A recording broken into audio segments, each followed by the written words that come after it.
Hey guys, it's Squid. Welcome back to the channel. I had to get up and do something as soon as I put...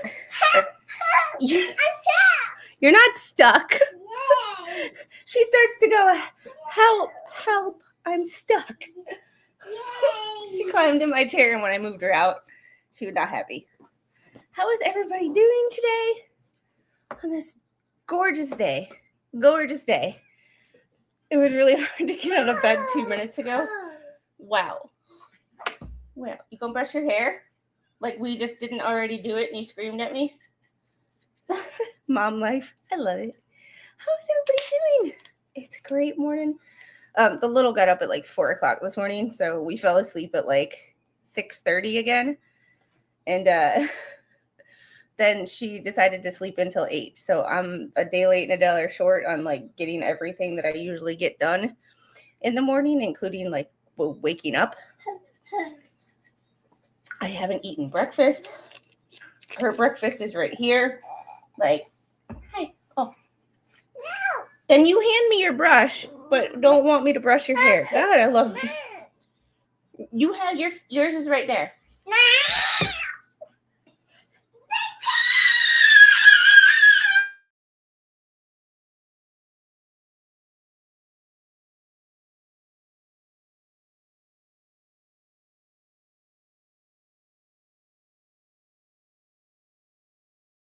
We're starting to let out these like these screams that are like 10 seconds long, and it's like I have to give it a second. When I do this, it's like she's screaming and I have myself muted for y'all's sanity.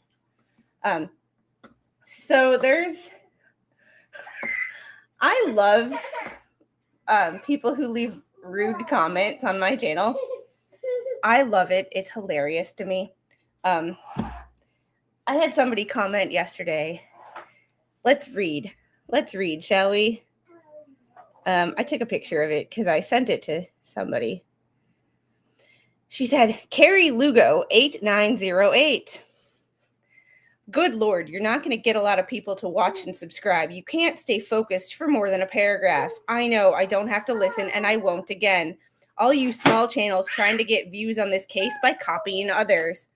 Most big players stay focused and don't drag it out like you are. You seem like a very nice person, but this is not a channel to pay for. Good luck to you. The fuck?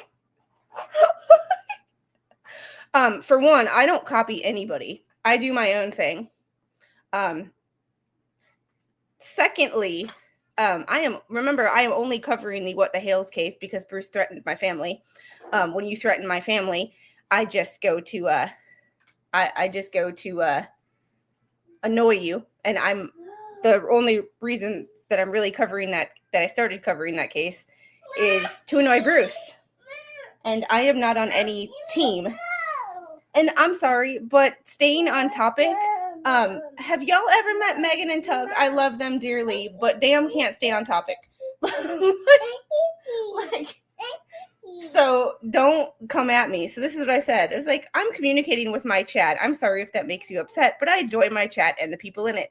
I'm only covering this case because Bubbles threatened my family. So there's that. I'm not copying anyone. I'm trying to take every opportunity to make Bubbles angry. And if you're watching Bubbles, that's my whole goal in life, is to piss you off every day of my life. That's my new life goal. Said, bless your heart. People like you paying attention to this case, I don't want to grow from it if it means more people like you making asinine statements to someone you don't even know. Oh, and my memory issues are because, and this is the icing on the cake for me, to like, not, when you to just twist that knife a little deeper. And I said, my memory issues are from brain surgery, so thanks for discriminating against me because I was ill. You sound like an amazing human. I'll pray for your family. So there's that. That was yesterday afternoon. Those people make me laugh so much. Like, I'm sorry. The What the Hales case. Yeah.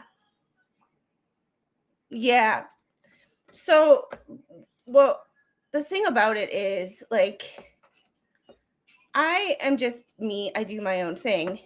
and I don't care what anybody else does. And I'm reading the documents, and I don't have a side. I call out both sides where I see them.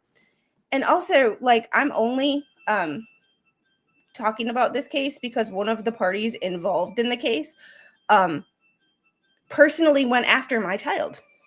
And I went into mama bear mode. And I am still in mama bear mode when it comes to Bruce. So Bruce reached out to me. Bruce started trolling me. I didn't insert myself into this fucking shit. He did for me. Hey, Laura, how are you? So it's just funny to me that, like, people insist on, like, okay, most of the big players stay focused and don't drag it out like you are. We could really go into that, but, and it's like, I'm sorry, most of the what the hails people are very, very nice. And I love them dearly. And I've met a lot of great people. Some people I consider friends from that case.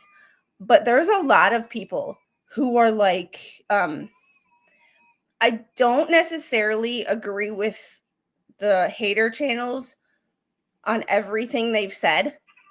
But there are some things that they have some points about. They might not express them very well, and they might take them too far. But, like, if you don't cover this case exactly how they want you to, they get angry.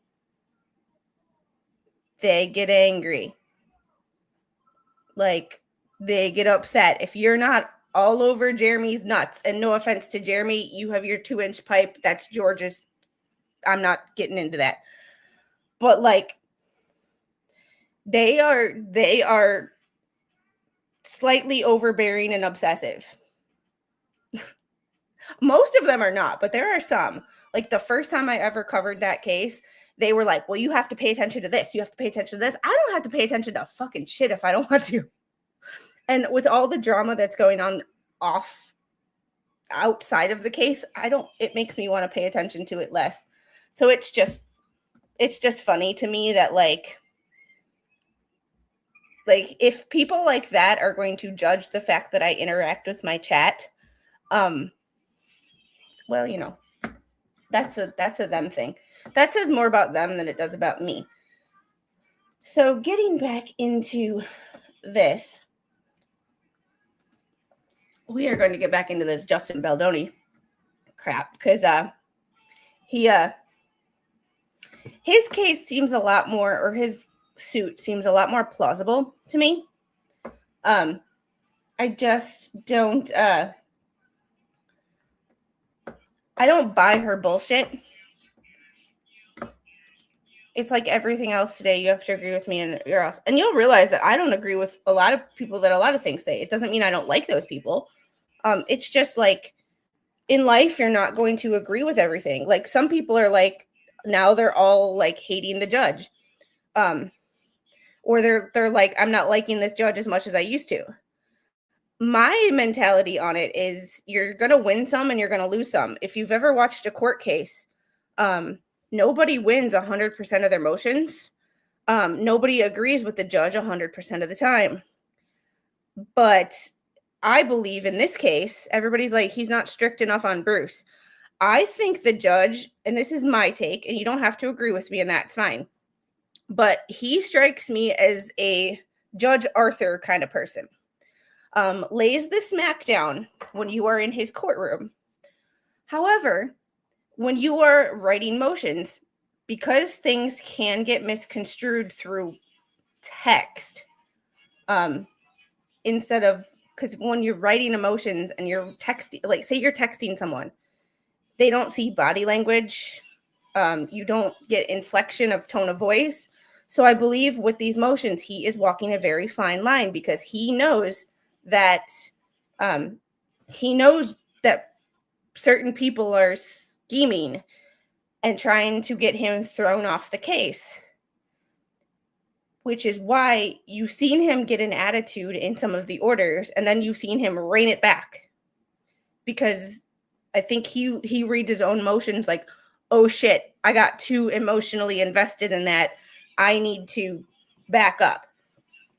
because the thing he's not, I know everybody wants him to tell Bruce where to stick it, but having followed lots of court cases in lots of states, having talked to some lawyers myself and asked lawyers certain questions that are not YouTubers. Like I've talked to lawyers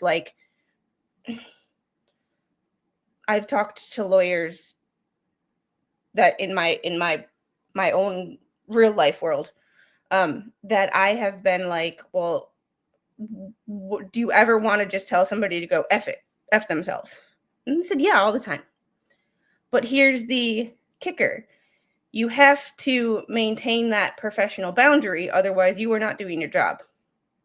So although you might want to go tell someone to F themselves, the judge is walking a very fine line. And considering Bruce likes to seem to file ethics complaints and all of that, I believe the judge is not even wanting to be a part of that. So like he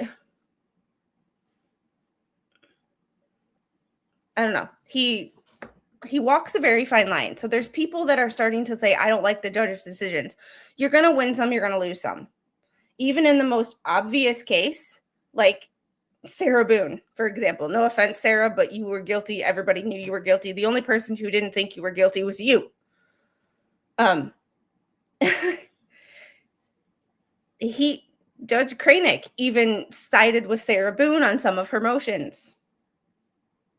Not that she's guilty or not guilty because of one motion, but you're not going to win every motion. It's like war. You're not going to win every battle to win the war. So the people who are like, he didn't side with me, it's just, I just can't get in the, like, I just can't get into that mindset that like, just because the judge disagrees with you or doesn't rule in your favor on a motion, that he's all of a sudden this bad person and he's not holding Bruce's feet to the fire. I just don't agree with that. I do disagree on some of his motions, but like I don't think that he's a bad judge because of it. It's just personally what I think. But I'm not saying that the judge is bad and I don't like the judge anymore because he didn't rule in my favor on a motion or two. And good morning, Tammy. Judge slapped Randy for an unprofessional email, but he I get that. And I understand where you're talking about. Yes, this right here. This right here. I understand that people think he's letting Bruce get away with crap, but look at it on the flip side. Maybe he's giving Bruce enough rope to hang himself with.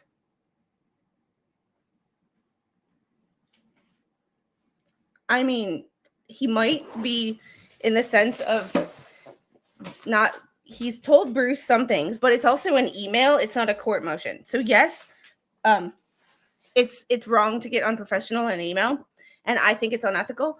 But if you look at Ben Chew with Johnny Depp, when he was emailing Amber Heard's lawyers, he got snippy and unprofessional too.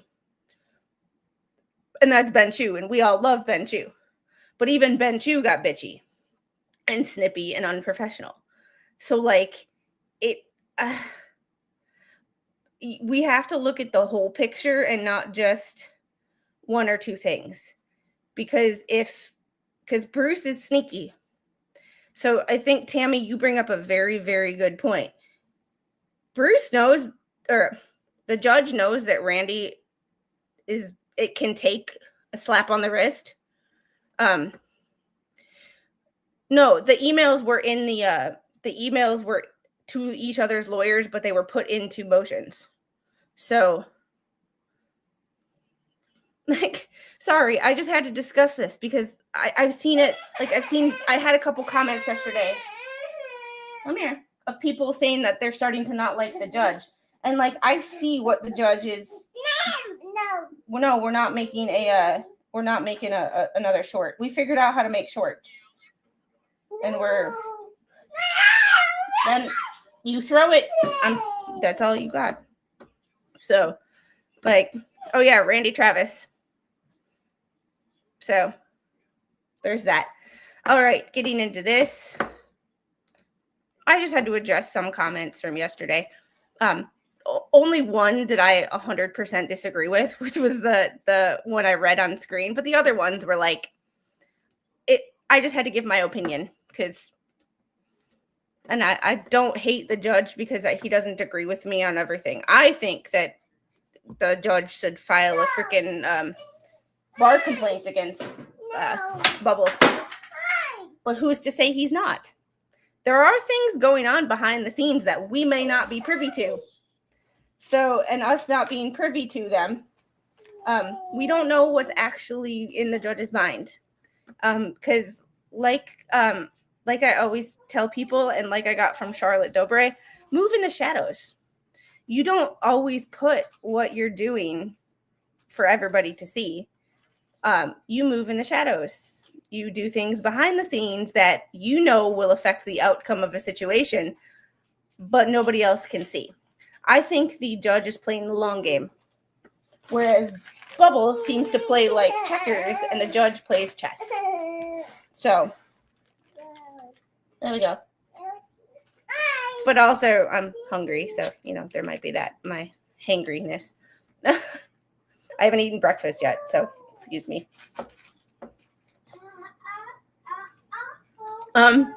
Because opinions are like assholes. Everybody's got one and they all stink. So, and it's easy to tell someone that they don't like them or that they hate what they're doing from behind a keyboard in their mama's basements or in McDonald's using their Wi-Fi. Hold on, baby. If you're going to do that, I got to come over here. You got to do this. There we go. She's bringing her dad's chair over here so she can sit like a big girl in her own chair.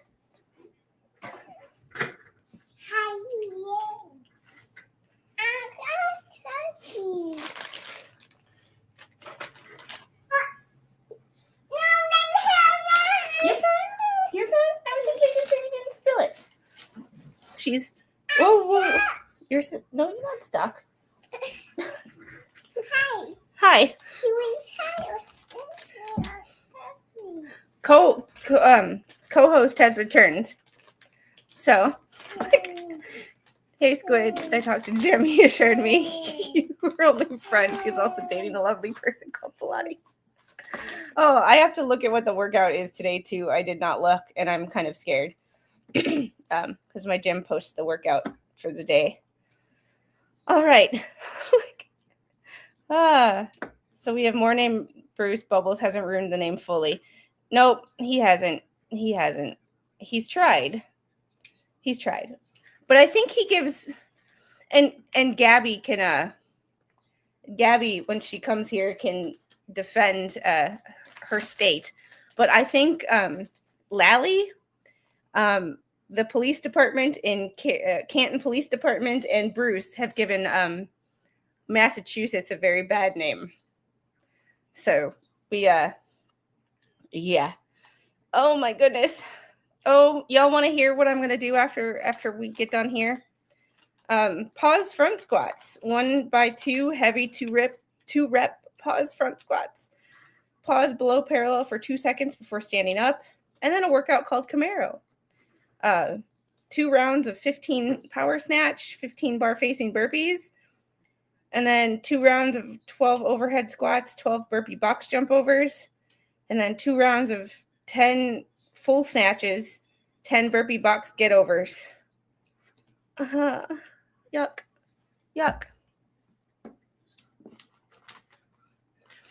That is true. And people do bring up really good points. But I also think that this is not the judge's only case. So sometimes, think of it as parenting. And I'm not a perfect parent by any means, don't get me wrong. But when you tell somebody that you're not going to do something, and then you get sidetracked, or they're not allowed to do something because they messed up, or you're punishing them, and then all of a sudden you get sidetracked on something else, and you forget to enforce the punishment that you dished out 2 motions earlier. So I'm not saying that the judge is 100%.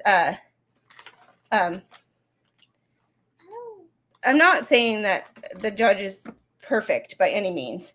I'm just saying that sometimes there may be more going on than what we see. Because I'm only reading the motions. I don't have privy to the judge's email. I don't know what the judge's long game is.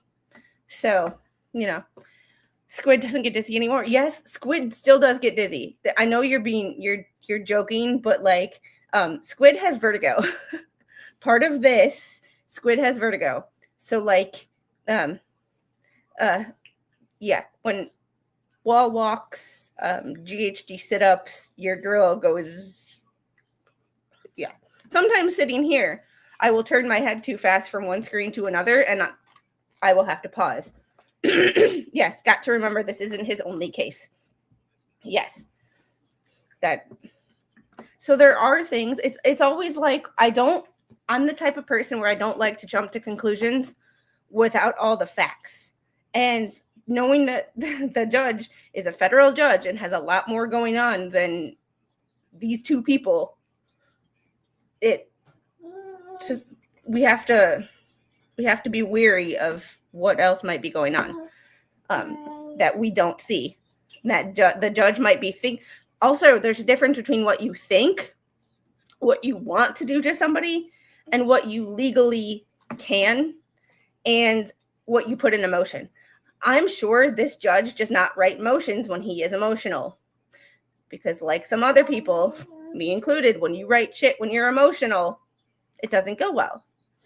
And knowing that every motion he puts in has long-term consequences, he is very methodical. All right, getting back to the Justin Baldoni suit, now that we are 20 minutes into the fun. During labor strikes, Lively moves to seize absolute power. On May 2nd of 2023, the Writers Guild of America went on strike. Production of the film halted temporarily on June 14th of 2023 due to WGA picketing. The next day, production was notified that WGA had agreed not to picket their set, allowing production to continue. But Lively was already gone and refused to return to the production immediately. Wayfarer reworked the shooting schedule at great expense to film the scenes with the younger versions of the characters instead of footage requiring Lively. On June 27th, 23, production shut down entirely for the pendency of the strike. The SAG-AFTRA strike soon followed, beginning on July 14th of 23. To make the most of the time during the strike, Baldoni began editing the footage that had been captured to date, starting the director's process of turning the footage into film. Lively expressed excitement over returning to shoot in the fall in New York, making no mention of any discomfort or harassment that will be brought up only later after months of being apart on the day the strikes ended. Both before and during the strikes, Lively's eager involvement in the production took on a more insistent and manipulative tone. She asked for access to the dailies, footnote 11, and early cuts of scenes, both inappropriate and unorthodox requests. Here's the text. Hey, would you mind giving me access to dailies? I'm curious which takes you liked of the scenes you showed. Redacted, my manager redacted, flew out to visit the set and leaves you tomorrow morning. He heard all about it from Warren, and I'd love to show him. I appreciate. What, Angel? No.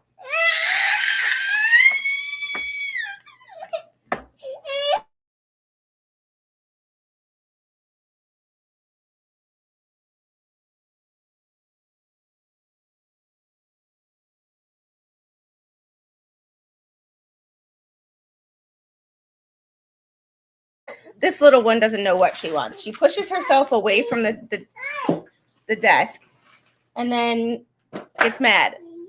And then I move her back where she was, and and then she's like, oh, hell no. Oh no, yep. Oh no, you spilled your breakfast. That's okay. And now you just did it on purpose. You're silly. Crazy girl. Crazy girl. He heard all about it from Warren, and I love to show him. I appreciate you maybe too slammed right now to make this happen, but maybe someone else can facilitate. Thanks so much. She says thanks so much, like Laura Owen says all the best. Like all of a sudden it's supposed to make everything you said in your text message better when you're like all the best. The dailies refers to raw footage of what was filmed that day, including the many takes. This is not shared with the cast. From Blake again. Hey, I hope you and your family are well. I watched the selects you sent. So great. I was so happy and energized. Such solid work from everyone on and off camera. It was really cool to see. We were working so quickly, there was never time to look back. So it was nice to revisit from an audience's perspective. Please let me know who to reach out to get access to the full gallery of dailies. I'm so looking forward to seeing all we have in the can. And of course, any scenes you cut together. I'd love to see. I hope you're having a good summer and hopefully a good edit. Will your assembly be done soon? X. Hugs. Wayfair, Baldoni, and another producer on the film strategized about how to respond to Lively, which became common practice so as not to trigger backlash from Lively. The text exchange below demonstrates adamant objections to giving Lively the dailies. Not only was it inappropriate overreach, but there was a very real concern that a simple ask, such as rewrite a couple of scenes, would turn into a complete takeover, i.e. rewriting the script. They rightly feared that giving her the dailies could turn into her demanding to edit the whole movie, which is exactly what ultimately happened.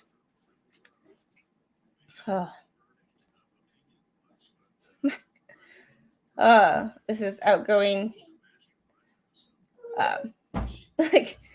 Producer, I'd say no, but check her contract first. I was waiting for Redacted to respond first. It's an absolute no for me. Respectfully, I'm not sure the best way to respond now, being how delicate it is. I think you can either not respond until tomorrow. Ooh, girl, you're about to break my, yeah. Whenever someone says, I like you, but, or with all due respect, or I don't mean to be rude, you know they're going to say something that potentially could be taken as rude, inappropriate, etc. Here's the rest of that. Or say you need to talk to the team, or just say no, you're not comfortable with it. Maybe we can let this be a Sony decision, and you can respond with that for now. So spoke to blank 2.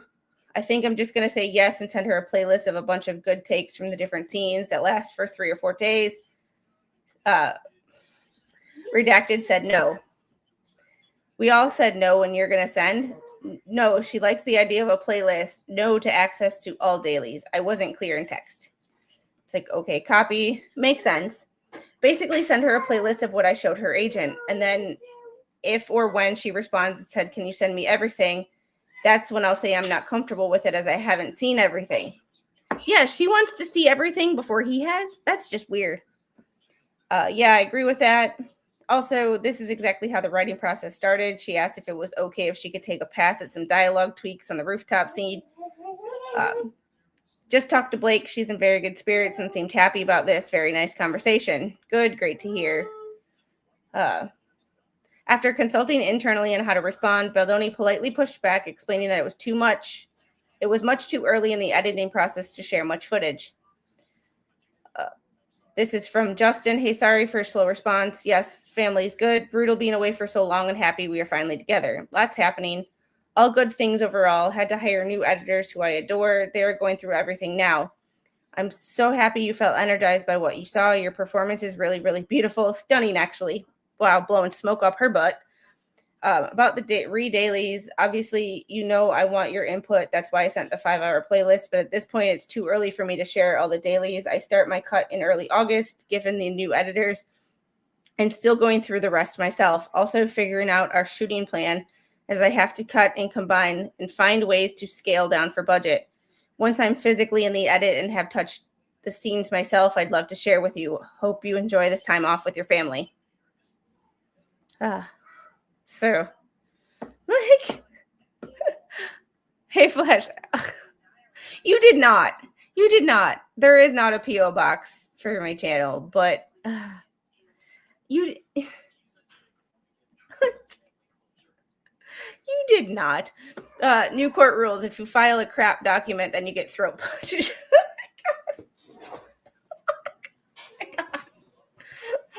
Oh, like I'm all for that. I'm just convinced. Like, I knew when I grew up, like, I do this to my hair and then realize there's no hair. It's like when I was a kid, like, you settled shit by taking it outside, and no one got mad. Like, you settled shit, you smacked each other around for a bit, they broke it up, and y'all were good to go. You moved on, you got out your crap. I'm convinced there are people in this world who have never been punched in the face. Not saying that they should be by any means, but like, it, like, I'm convinced that there are people who were handled very gently as children and can now not take any criticism at all. I take the criticism that I think is constructive and I work on it. And the criticism where people are just being rude, I laugh at. You keep getting notifications for the Wisconsin case where teens accused of taking out his mom because he was inspired. I have to read through that. That'll be on my weekend, or I think we'll do that next Monday. We'll introduce a new case next Monday, I think. That's if we get through this. At that point, Lovely reluctantly paid nominal lip service to the notion that Baldoni, the film's director, was entitled to the time and space needed for his directorial cut, but continued to push. Kids that grew up not being afraid of a wooden spoon. Yeah, I was afraid of the wooden spoon, the belt, picking my own switch. Yeah, there's all of that.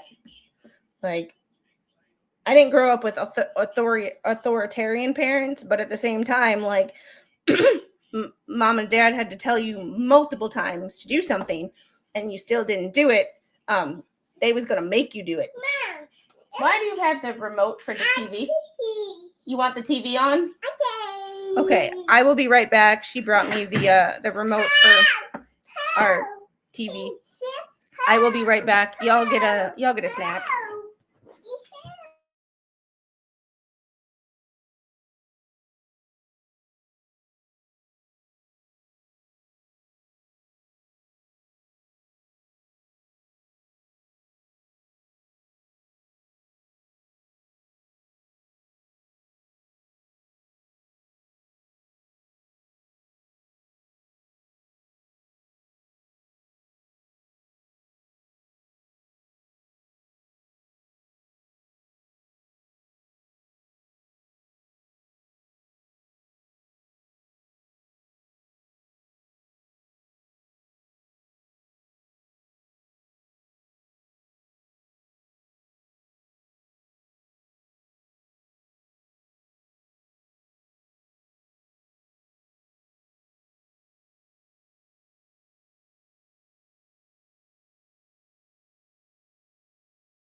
Hey y'all, she's mad at me because whatever.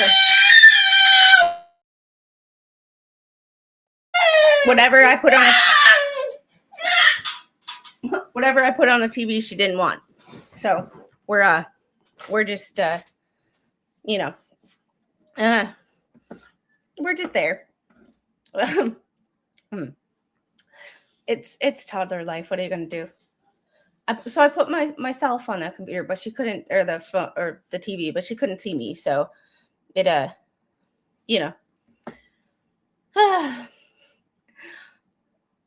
and here, baby girl. Well, that's a you problem. You have everything you need, and now we're just throwing stuff around. She just knocked over her entire breakfast tray or breakfast plate. More text from.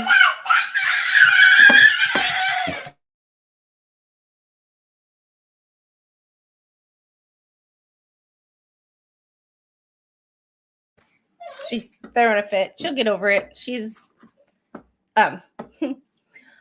from Blake. I just don't want to infringe on your time with your cut, of course. Don't feel the need to send me cut scenes. I was just excited to see. Read dailies. None of the producers have access to dailies. It's just you.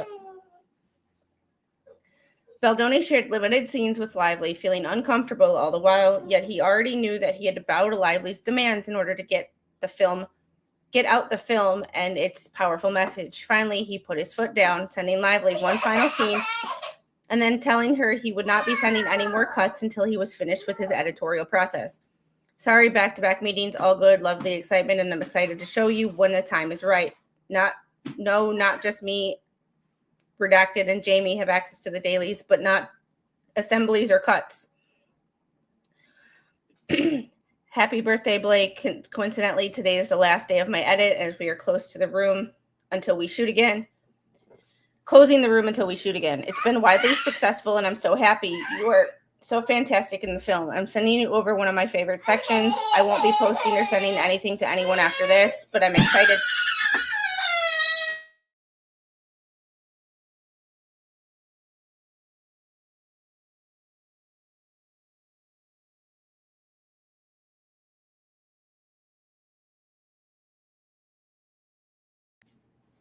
She mad. She's big mad. Like she can't tell me what she wants on the TV, and I can only put certain things. So, Oh, yes. So in this, I'm going to turn it off if you keep, what? Baby, come here. Come here, baby. Oop. Boop. Okay, bye. Ow. Girl, you just pushed Avery. Hey, baby. Stop trying to pull my tiles off the wall. We're just having a... No! You're fine. You can stay here. You can stay here and hang out with me, or go watch cartoons in the living room. Yeah. Oh boy. So in this, he literally says, like, he's not sending anything to anybody. So he's not singling her out, which is, when you're going to not send anything to anybody, like, you don't single people out or make them feel uncomfortable. Like, well, thanks for throwing that at me. Hope you didn't break it. Do we need to call Daddy? No. You don't need to call Daddy? Okay. Here. Here you go. Take it over there. Take it over there. There you go. All right. The WGA strike ended on September 27th of 2023. The SAG-AFTRA strike ended on November 9th. Months before, Baldoni had made Lively's representative aware that they would continue pre-production in order to hit the ground running when the strikes ended. But Lively and her lawyers had been busy devising other plans during the strike. The same day that the SAG-AFTRA strike ended, Baldoni, the studios, and producers were eager to resume production. Instead, they were met with an email from Lively's lawyer, who sent to Wayfarer an unsettling and unexpected 17-point list of non-negotiable conditions that must be met before Lively would return to work. The stunning list was drafted for the apparent purpose of insinuating or outright claiming that Baldoni, Heath, and others had engaged in inappropriate conduct during the filming. Nothing could be further from the truth. Yeah, well, she's a daddy's girl, and she has him wrapped around her little finger. That is his baby girl. That is his beautiful, beautiful baby girl. Like, that is his pride and joy. Did you have fun? You did? Okay. Good job. I'm glad Daddy could make you happy. Those were the days parents actually backed teachers and didn't believe that their children could do no wrong. Yeah. Overall, I believe she is a... Can I turn the volume down, please? Okay, volume down. Are you better now? Are you in a better mood now? You got to talk to me? Hold on. Oh, thank you for sneezing on my phone. We're going to have to fix that later. And I'm sorry for those of you who I got sidetracked by my,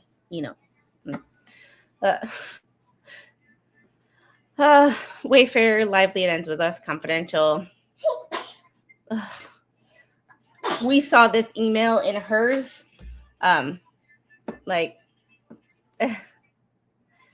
We saw this email. With this tentative resolution of the SAG-AFTRA strike, we are writing to address how to handle a return to the set of It Ends With Us. It is no surprise to the film's producers that the experience of shooting the film has been deeply concerning on many levels. The complaints of our client and others have been repeatedly conveyed and well documented through the pre-production and photography. No, we're not FaceTiming anybody. You're not FaceTiming anyone. I'm sorry.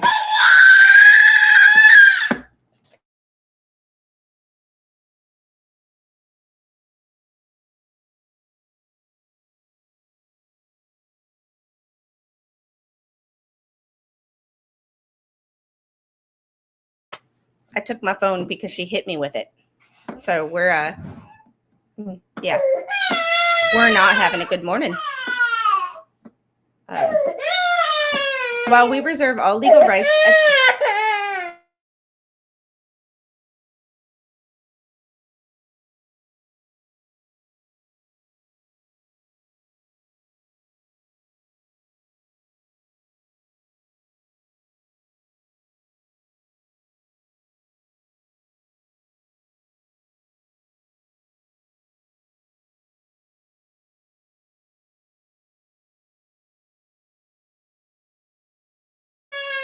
We're having tears. I took my phone because she hit me with it. And she mad at me. So she's going to cry this one out because I don't know what to do. Like, I don't know what to tell her. Like, you hit me and I'm supposed to be like the one who feels bad? No. You see this, right?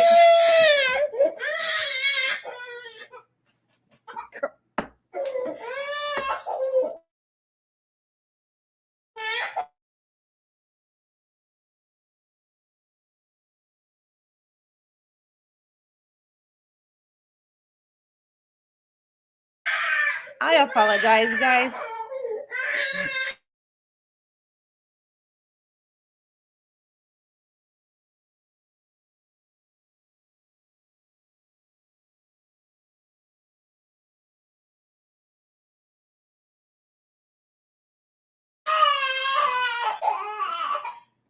My mom used to do if you're going to cry, I'm going to give you something to cry about. I could never understand that one. Now I do. She's just having a meltdown. She'll get over it. Yeah. No, that was my mom in a tea. My mom was like, if you keep crying, I'm going to give you something to cry about. While we reserve all legal rights at this stage, our client is willing to forego a more formal HR process in favor of everyone returning to work and finishing the film.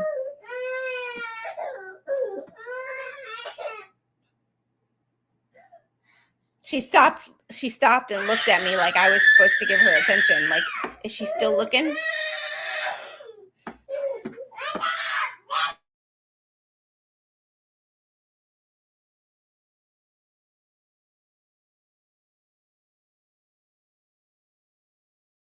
I have to go stop her. She's about to knock over my cameras or my.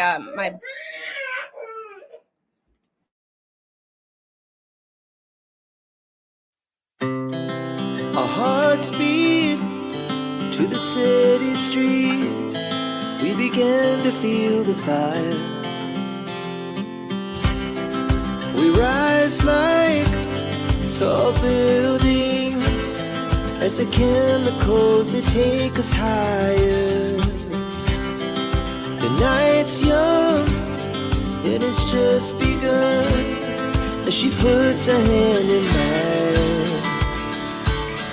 We wanna chase the night, wanna dance to the light, pull stars from the sky, just two hearts running wild. Never sleep, never stop, as we shout from the top.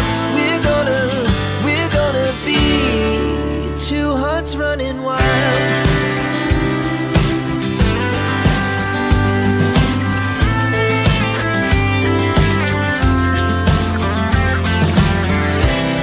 Now the morning is the afternoon.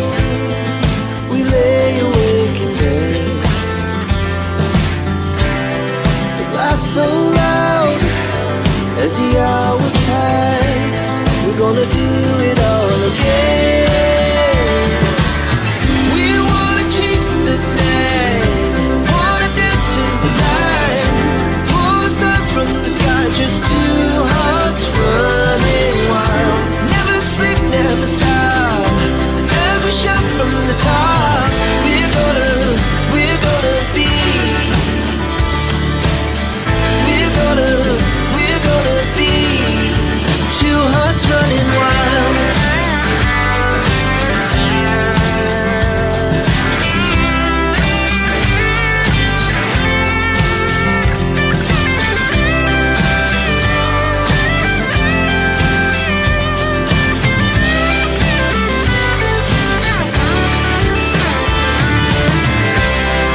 The moonlight's summer sky. Hey guys, sorry, I apologize.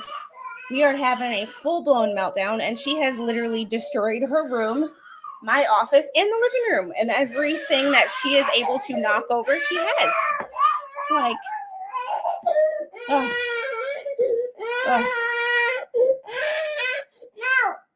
then I'm not giving you my phone. All of this because I will not give her my phone, because I have a firm boundary of she has an iPad. Why does she need my phone? So, like I said, if you didn't put family first, the only thing would probably make me unsub. It's one of those things that we're having a 2-year-old moment because she wants this, and I will not give it to her because she has her iPad right there.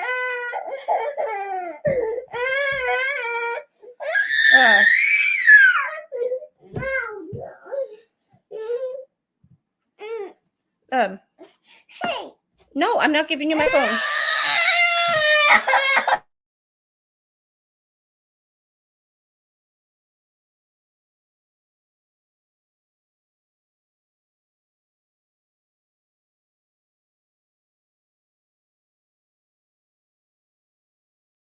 I'm sorry, guys.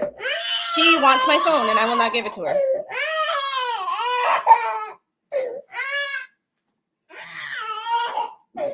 Get your pad. Get your pad.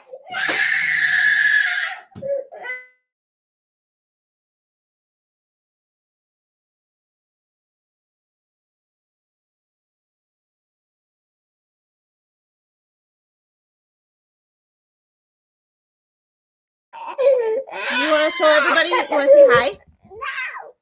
Then stop. Enough. That's enough. Girl, you're going to hurt yourself.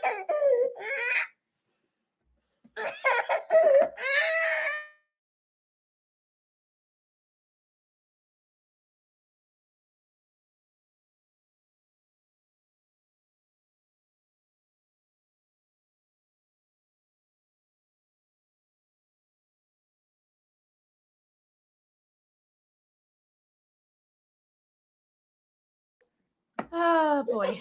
Little girls grow out of that in 60 or 70 years. Yeah, she kicked my mic. So she's trying to destroy. We're in this phase of we want to destroy everything around us when we don't get our way. And you hit me one more time, I'm gonna put you in your bedroom and time out. No. Then I suggest you don't hit me anymore. One of these days, she's going to run into someone and hit them, like another kid or somebody in daycare or whatever, or school, and they are going to lay the smack down on her. Yes, must destroy all mankind. Yep, Godzilla mode activated. Go get your water. Go get your water, baby. Then I don't know what to tell you. Then I don't know what to tell you. Because you have everything that a little baby girl could ever want in life. And no. And all she wants is my phone. Then I don't know what to tell you. No. You have your pad right there. I might have to call this a day. Because this is... Usually I ignore her and it goes away. But right now, she is on another level that only happens very rarely.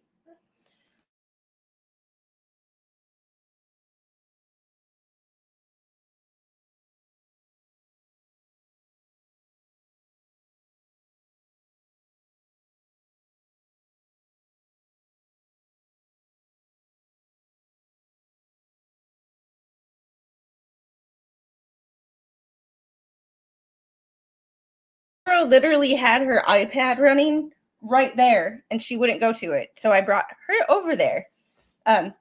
Hopefully that, but she works herself up into a tizzy and like she can't get out of it. Is anybody else's kids like that where they just work themselves up so far that they just cannot come down? That's kind of where we're at right now. She's on her iPad playing like she's gonna FaceTime grandpa and literally like crying at the same time. But she's at least not throwing things. So we will see if that calms her down. Because she's in a thing where like I can't even stop her from crying. Like she just works herself up into a tizzy. All right, so that sidebar. Yeah, and that's the thing. Like I do in some instances, but like giving her my phone when the girl is 2 years old and has more technology than I did as a teenager, like, girl, like there are just some boundaries that I just will not cave on, and my phone is one of them. So, yeah, we're not quite at that, but I had to, when I turned off the cam the last time, I went and wiped her face because she was just not, she's not a cute crier, but neither am I. So it runs in the family.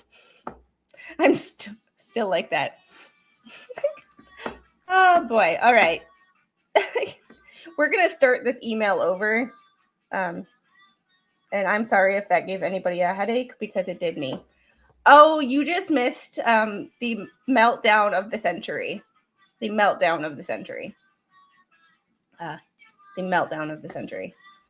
I had a computer at 2, but it was an Apple IIc. Like it was not, we had Oregon Trail, Number Munchers, and like one other game. Number Munchers was the jam and the reason I like math. All right. This is to the Wayfarer team from Blake's Counsel.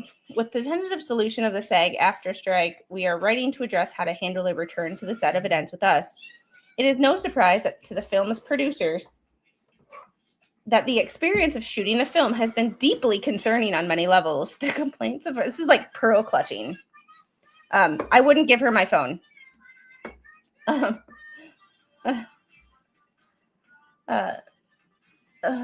complaints of our client and others have been repeatedly conveyed and well documented throughout pre-production and photography. While we reserve all legal rights, at this stage, our client is willing to forego a more formal HR process in favor of returning everyone returning to work and finishing the film as long as the set is safe moving forward. In order for our client to feel safe returning to the production, we are attached a list of protections that will need to be guaranteed and observed by the film's producers. If the film is unwilling, or if the production is unwilling to accept and uphold these protections, our client is prepared to pursue her full legal rights and remedies.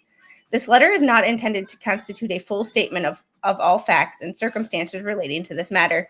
It is not intended to be, nor should it be construed as a waiver, release, or relinquishment of any of our client's rights or remedies, legal or equitable, all of which are hereby expressly reserved.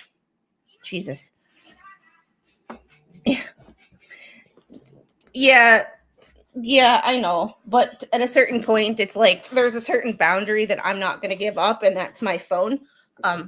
Especially when she has more technology than a child should, being honest. Like, I wish she didn't have all the stuff she does, but she does. But she still wants mine. Oh, and this is such a woke. Please consider the environment before printing this email. Both Wayfair and Sony attempted to revise the document to make it factually accurate, being that the representation of set culture was inaccurate, and sent comments through Wayfair's attorney, who incorporated Sony's notes. But Lively's counsel's response made it clear that the list was not open for negotiation. The list we provided was not intended as a starting point for a negotiation. Rather, it is a set of protections that needs to be in place in order for our client to return to work. Please let us know as soon as possible whether Wayfair will agree to accept all of the protections included in our original communication, including without limitations 11 and 12, with the following additional clarifications. 14, in addition to the stunt double, Wayfair to engage Blake Lively approved body doubles for both characters for all simulated smexy time. 15, this requirement applies to any future filming as well as to any footage that has already been shot. 16, we can limit this requirement to scenes involving nudity, partial nudity, and or simulated smexy time. Oy, oy, oy.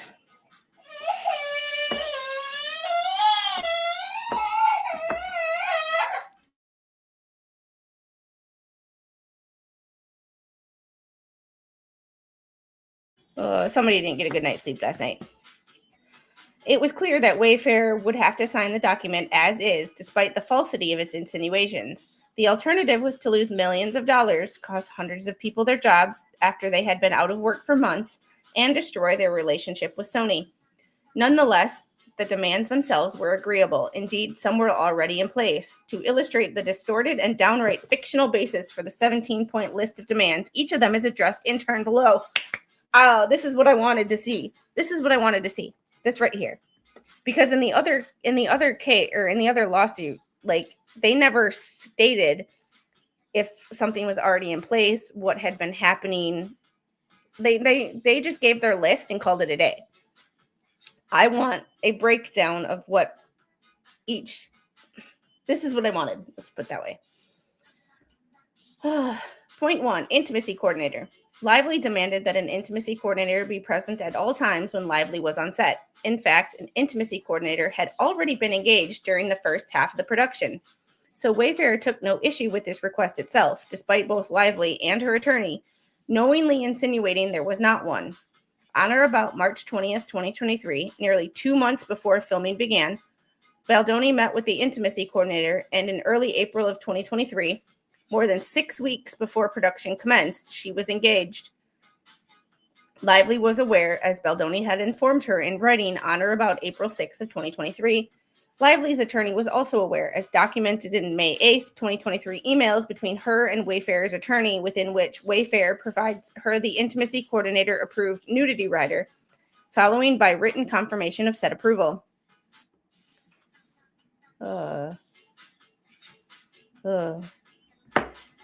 Possibly. Like,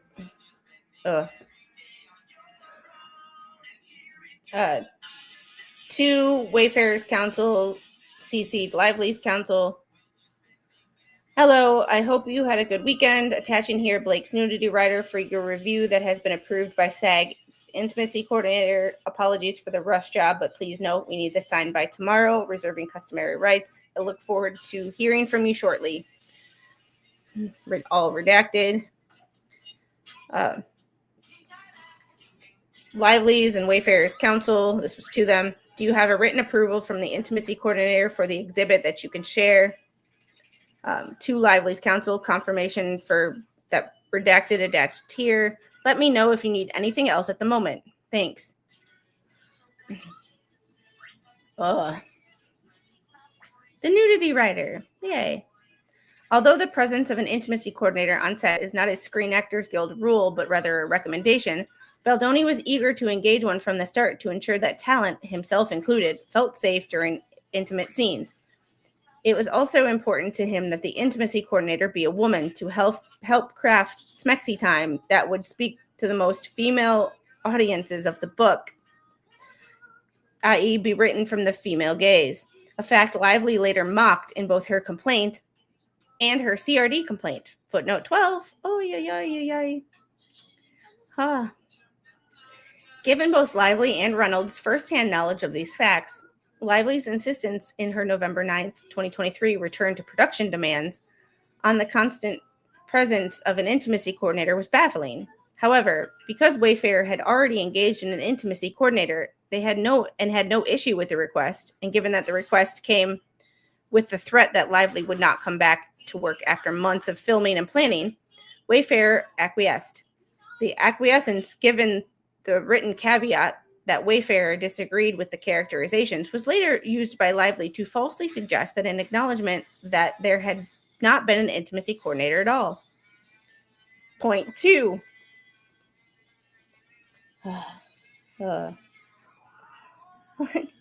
Limiting review of an intimate scene footage to those with essential business reasons.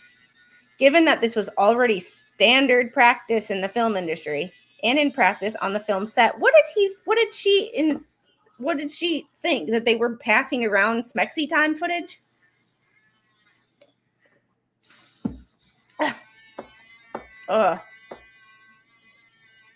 Yeah, Stephen, it's a writer. Hey, Taz.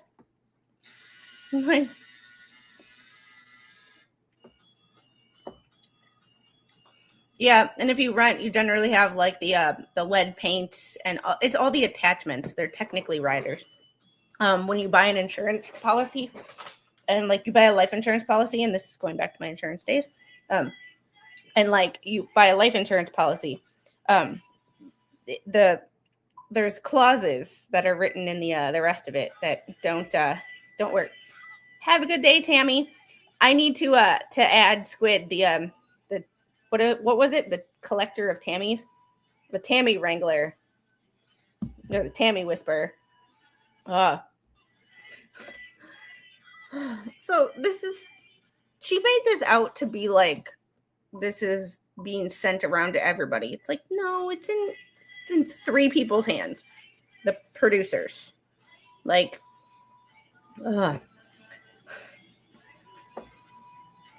Though without any reason to believe that demand was made in response to any inappropriate conduct. Despite having filmed for over a month, and despite having provided a nudity rider and the opportunity to negotiate, finalize, and sign, Lively had never asked for a closed set.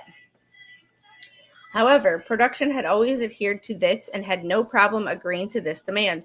For clarity, no intimacy scenes were even shot prior to the November 9th, 2023 return to production demands.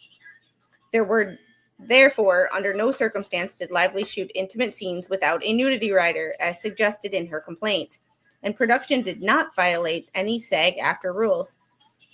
The one simulated nude scene filmed prior to the strike break and the November 9th, 2023 return to production demands was a scene that Lively wrote. And the footnote is just her complaint. So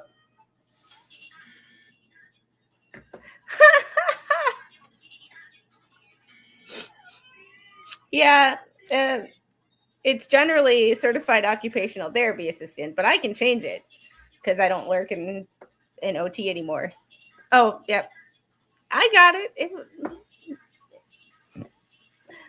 Yeah, but could you imagine having the job as intimacy coordinator? Like, that's your job. That's your job. Like,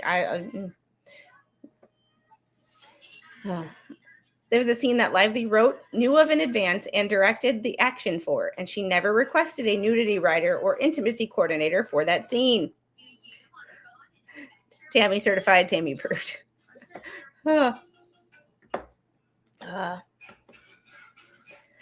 This demand, as written, suggests nude or intimate scenes were filmed with non-essential personnel present. Later in her complaint, Lively alleges that during a scene, the birthing scene, she was mostly nude with her legs spread wide in stirrups and only a small piece of fabric covering her genitalia, and that there were non-essential persons present. Footnote 13, this allegation is knowingly false. To begin with, to describe Lively as mostly nude and naked from below the chest down is dishonest. Footnote 14. Lively was wearing black briefs and a pregnancy suit that had covered her midsection, and her top was covered by a hospital gown. Her legal complaint, footnote 15, deliberately suggests she was wearing a small piece of nude fabric glued around her genitalia. That just sounds painful. Like gluing anything where glue is not welcome sounds uncomfortable. Other channels have Karens. No, I have a couple Karens too. I have a couple Karens, but they're the good ones. There's a couple Karens too. There's only one Roy though.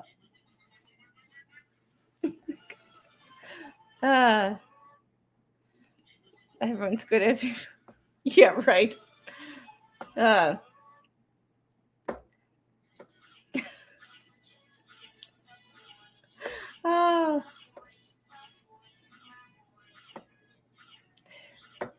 that's yep, that right there.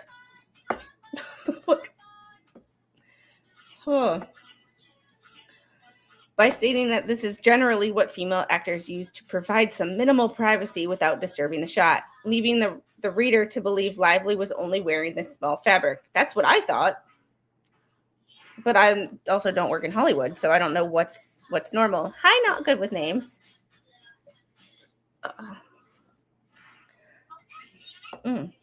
Lively was aware of this birthing scene as she was heavily involved in rewriting. That's how you throw shade right there. The script and gave creative input for this specific scene, even against the director's creative vision. Moreover, film footage clearly demonstrates that the set was not chaotic, as she alleges, and only essential individuals, i.e., film crew and talent, were present for the scene doing their jobs. Importantly, Lively knowingly and falsely alleges that the film's financier was present during these scenes and insinuates he was watching her nude, which he had no desire to do. He was not even on set during the filming of that scene. He arrived later, merely stopping by for a brief moment among his busy business schedule, and was present during the filming of a scene in which Lively's character spoke with a female OBGYN doctor, a scene in which she was fully clothed.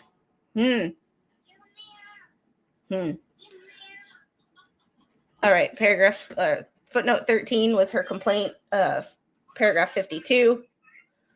14, if Lively was referring to her character being mostly nude, i.e. pregnancy suit was exposed, her statement is misleading and still false. The only nude part of her body exposed were her legs. And footnote 15 was her case. Paragraph 51, footnote 8. Point 3, no spontaneous improvisation of scenes involving physical touching, simulated smexy time, or nudity, which must be choreographed with intimacy coordinator. Contrary to Lively's knowingly false claims, it was Lively who refused to meet with the intimacy coordinator to plan out their scenes, putting Baldoni in the awkward position of meeting alone with the intimacy coordinator. Yeah, that does sound awkward. I'm just not gonna lie. Not gonna lie. That sounds really awkward. And later relaying scene suggestions and plans to Lively in the intimacy coordinator's absence. That sounds very awkward. Yeah, that sounds uncomfortable at best. I know reading her complaint was getting kind of awkward for me at times. I can't imagine that what he felt. And I'm not a huge Justin Baldoni fan. I think he is a feminist simp. However, I still call, just because I don't like someone's personality, I still call shit where call balls and strikes as I see them. And like his side of things so far is just much more believable. And he sounds like the one who was in the most uncomfortable and awkward positions to be in. Oh. These meetings often took place at Lively's insistence in the couple's home, making it more and more awkward. And often when Lively's husband was present, even more awkward. Lively's method of work was unconventional and uncomfortable for Baldoni. To suggest Baldoni was the one who created this scenario is knowingly false. Oh. More texts. Just hired intimacy coordinator who I love will set you up to meet with her next week for intro. I feel good. I can meet with her when we start. Thank you, though. And just FYI, just wanted to tell you about this. Seems she doesn't want to meet intimacy coordinator until we start, which may mess up the workflow, but I can still meet with her, of course. That's fine. If she doesn't want to meet her now, you'll just have to walk her through what you and the intimacy coordinator are thinking. Oh, that's awkward. Like, yeah, like this just awkward. Like, the only thing I can think of that more than shooting a scene like that in general, one of the other reasons I could never be an actor, I just having to relay what someone else said about smexy time or simulated smexy time is just weird. Just weird. Yes, even though Squid doesn't like Bubbles, she agreed with him on something at least once. Yes, I've agreed with what I view as the hater channels. When I say the hater channels, I'm personally relaying to like me. Like I view them as the hater channels because they made some comments about me. So I don't speak for anybody else and nobody speaks for me. But I've even agreed with them on quite a few things. I don't agree with the how it's presented, but I do agree on some things. Like just because you don't like someone as a person does not mean that you don't agree with them from time to time. Like King Bob's Queen, how are you? Feminist simp, you're so funny and tell it like it is. Well, it's one thing to support women. It's one thing to support women. But you can do that without being a crybaby beta male who talks about toxic masculinity on his podcast. Like there are other ways to do that. I don't know, just respecting the people around you is one. Like people telling me who I should and shouldn't talk to on the internet. I had a comment from someone the other day that said one of my friends was unhinged or something. I don't even remember what it was. But I'm like, not even Mr. Squid disrespects me. Like it's a sign of respect from Mr. Squid to me that he doesn't control who I'm friends with. He might not like some of my friends, but that doesn't give. And we discuss his concerns in a respectful light, and I take his concerns to heart. But at the end of the day, he does not stop me from talking to someone just because he does not like them. So the fact that my fiance, the love of my life, doesn't even do that, and I'm supposed to take that advice from the people on the internet just makes me laugh out loud. And Duncan Idaho, thank you for the 10 gifted Squid Pro Quo memberships. And Dwayne, thank you for following that up with another 10 gifted Squid Pro Quo memberships.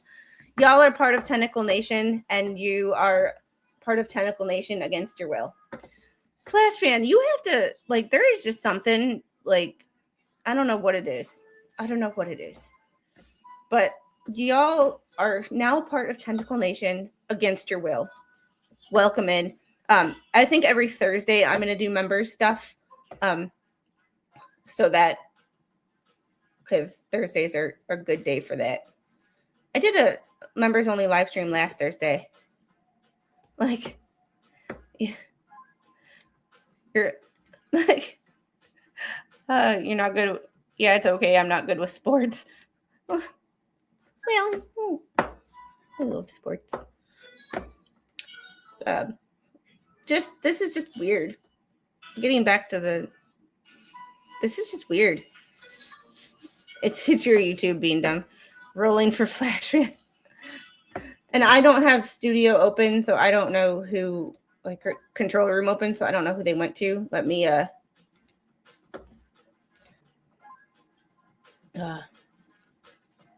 like,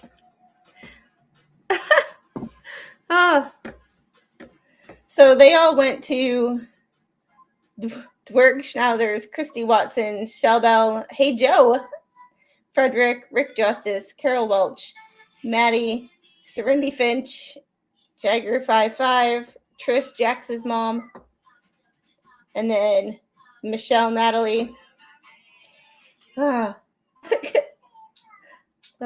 then King Bob's Queen, Deanna Avila, Beaka Cannon, Teresa Monson, Ann Lyles, Shirley Marlin, Mike Schwab, Arizona Hawk, and Beth Moran.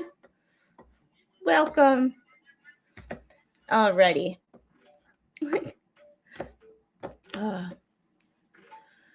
This is where it might get awkward, and this is where, like, if y'all see me like skip, yeah, I'm sure Bubbles unsubscribed as a bunch of other people too, which is okay.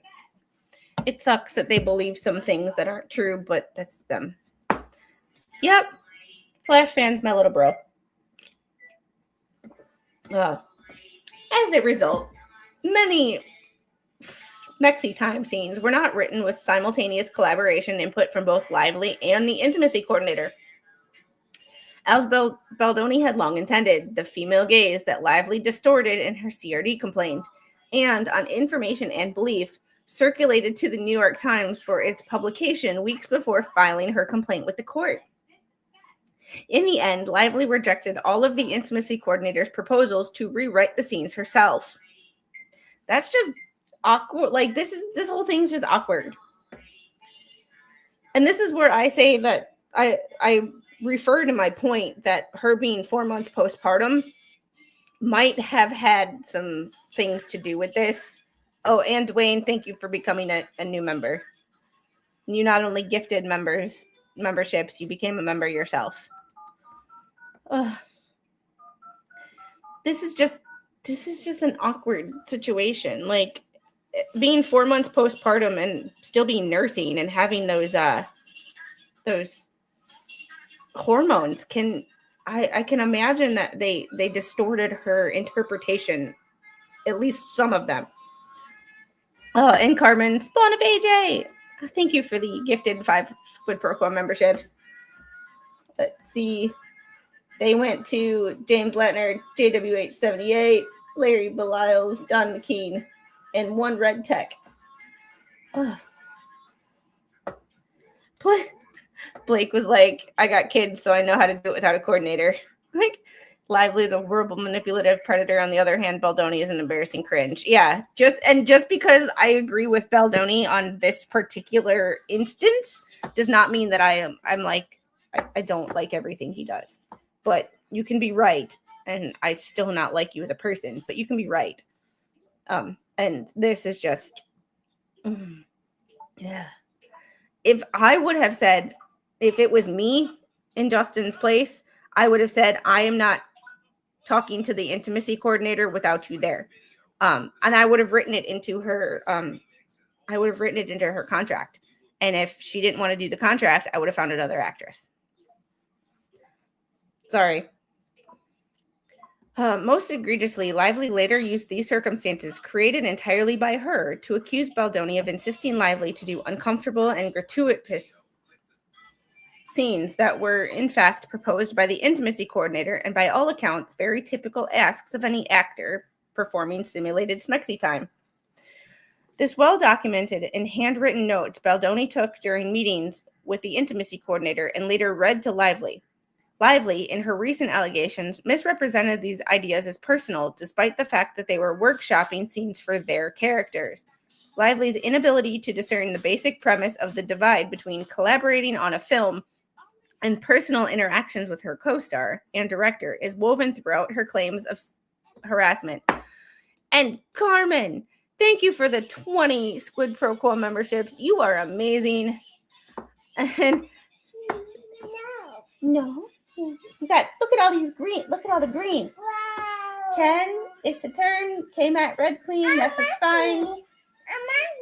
Daryl Bradshaw. Charles, Cynthia Noller, Fallen Hero, Silver Eagle, Janine. Ooh, and they just keep coming. Michelle Smook, Kathy Davis, Brumming Man of Two, Motion Denied. I like that. Jillian Height. Oh, D, Allie S, Manders 13, Dragon Lady Crafts, and Candyman. And Dwayne, thank you for the $5 super chat. Banana breadsticks for baby squid. You know, I might try to do like banana bread like sticks like that, and maybe fry them up like French toast. See how that works. Thank you, Carmen. Just got off work, about to go to bed. I had to show some love first. I appreciate you so much. Thank you for being a part of this channel. Like, this just, it sounds like she made this situation up in her head, and then she fit the narrative or fit the facts to meet her narrative. Lively's inability to discern the basic premise of the divide between collaborating on a film and personal interactions with her co-star and director is woven throughout her claims of harassment. In support of what Lively positioned as the impetus for these demands, she alleges Baldoni personally added graphic content, including a scene in which Miss Lively was to have the big O face on camera. This is false. During a creative meeting, which Lively requested to take place in her home. See, I would have had a problem with this. This I would have had a problem with.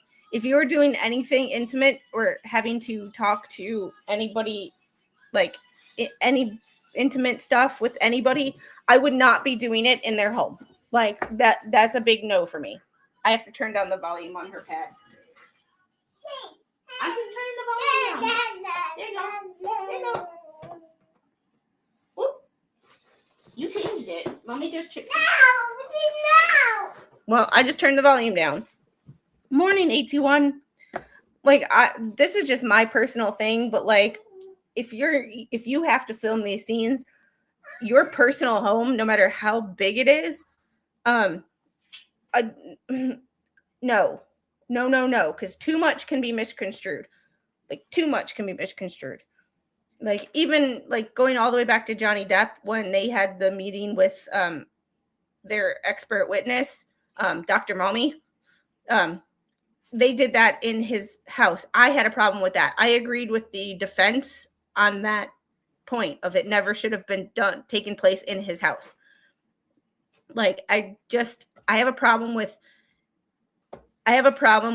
professional meetings and things that could be misconstrued taking place in people's homes. We got to do that at a third party location or something. Like, that's a red line for me.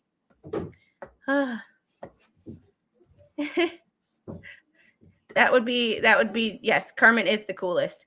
And that would be Duncan, Idaho.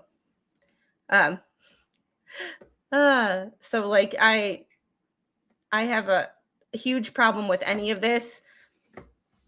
And it does not look good in her complaint when these things were done at her house. Even though she's the one who requested it at her house, it still doesn't look good. It's a bad optic. And what do they say? Like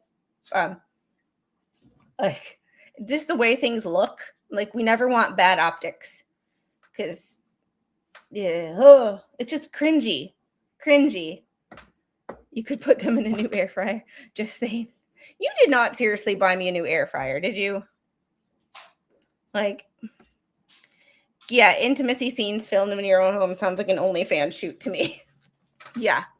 And even though they were just rehearsing, that sounds like a recipe for a he assaulted me situation. That has Me Too written all over it in my eyes. Like, ugh, yeah, ick. Ew. Ugh. Like, ick. During a creative meeting, which Lively requested take place in her home. Can you not kick that, please? Thank you. You're so sweet. We're back to being a sweet one. Baldoni read to her his notes from the intimacy coordinator, including a suggestion that Lively's character have the big O during the scene, similar to the book. She never read the book either, so like this is from the book. You are making a movie about a book without actually reading the book. Yeah. Oh, cringe. This has gotten cringe written all over it. Lively remarked, "Oh no, I'm too old for that." And Baldoni offered another suggestion instead, also from his notes from the meeting with the intimacy coordinator. Baldoni then moved on. And Duncan, Idaho, thank you for the $5 super chat. You get the same cut from memberships as you do from super chats. Yeah, have more characters. So I'll just also mention that sumo wrestling is an awesome sport. Sumo wrestling is something special. Like, I don't know how or why. Like, I don't know the history of it, but it's fun. On white sheets too, because they have to bleach them so much.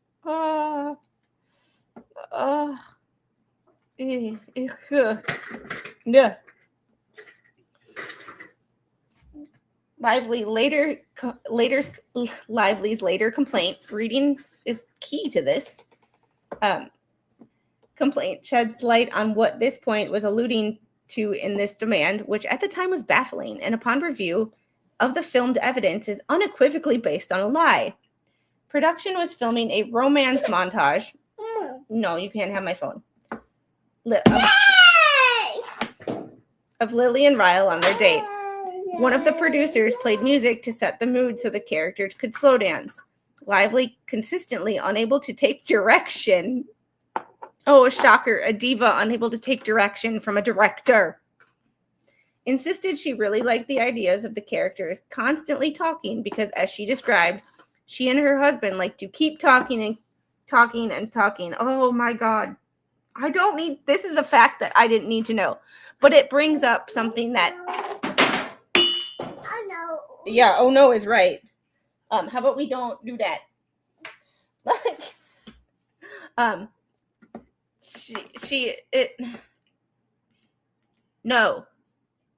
No, she has an iPad that's open and playing videos on the floor. Like, she's right there. She's got to learn, yes, this right here. She has to learn the word no. Hey, Gabby, how are you? This phrase right here that he puts in there, she likes to keep talking. Didn't she say in her complaint that the producers, or Justin and Heath, kept making uncomfortable comments? Sounds like you make uncomfortable comments, that you talk all the way through Smexy time. And that is just creepy on so many levels. Like, sorry.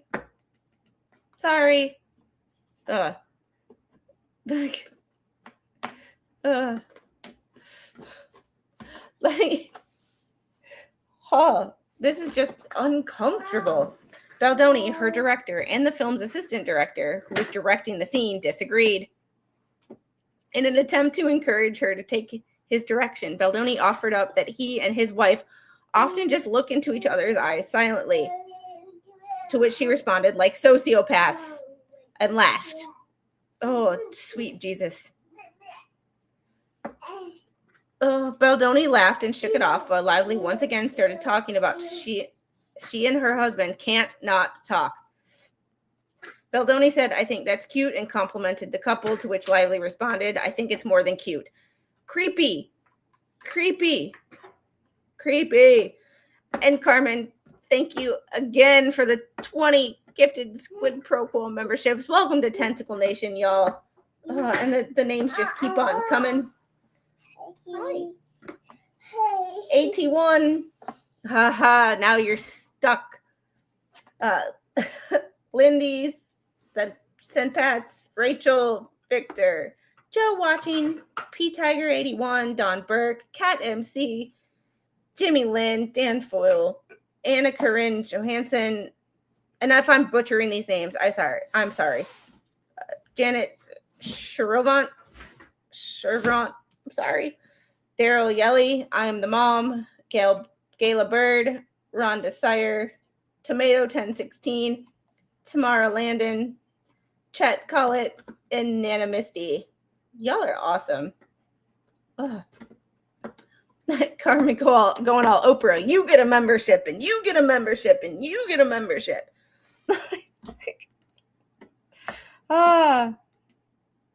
Me stuck? No, you're stuck. Well, either way. You're an AT, so y'all are good. You dropped it. You dropped it. What'd you drop it for, Angel? You gonna go down and get it? Yeah. Okay.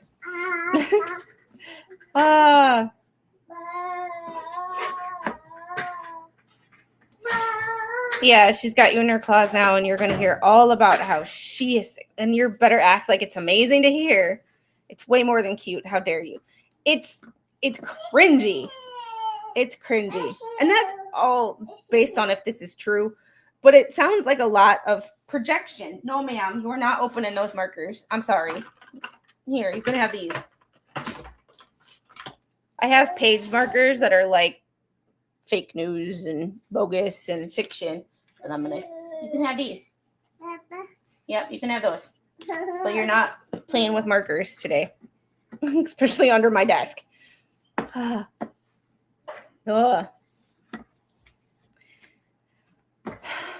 Lively continued arguing and tried to direct him for the scene. While they were supposed to be in character filming a scene, at some point, Heath and another producer, irritated, called Baldoni aside to express they can't capture the intended shot because Lively wouldn't stop talking. He was instructed to somehow get her to stop. While there was a brief verbal exchange, Baldoni, heeding the instructions of their assistant director and producers, continued to try to bring them back into character. As they were acting in this montage scene, Lively continued to break character and speak as herself rather than Lily, which was extremely confusing for Baldoni, who was trying to balance directing the scene with his artistic vision while also acting in character, while filming and trying to get Lively to do the same. Lively apologized for the smell of her spray tan and body makeup. Baldoni responded, "It smells good," and continued acting, slow dancing as he believed his character would with his partner, which requires some amount of physical touching. Lively took them out of character again and began to joke about Baldoni's nose, which he laughed off and joked in turn. Even Lively joked that he should get plastic surgery. Sweet Jesus. Footnote 16. Yeah, I know.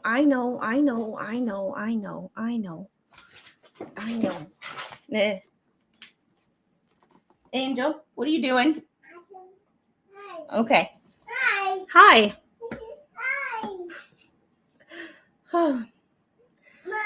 You don't tell anybody that they need plastic surgery, joking or not. There's just certain lines that you don't cross. Angel, what are you doing? Can you hear her? Yes. I am not scary, and neither is Carmen. Shush. Carmen is not scary. This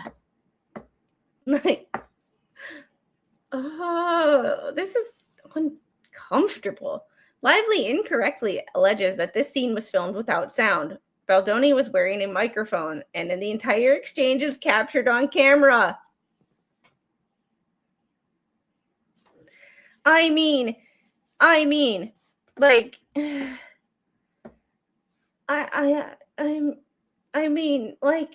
once again, did she not realize that she was being recorded? You don't, I saw that flash fan, but I'm not going to acknowledge it. It's captured on camera. Any suggestion that the scene was filmed in any manner other than pure professionalism by Baldoni is unequivocally countered with actual evidence.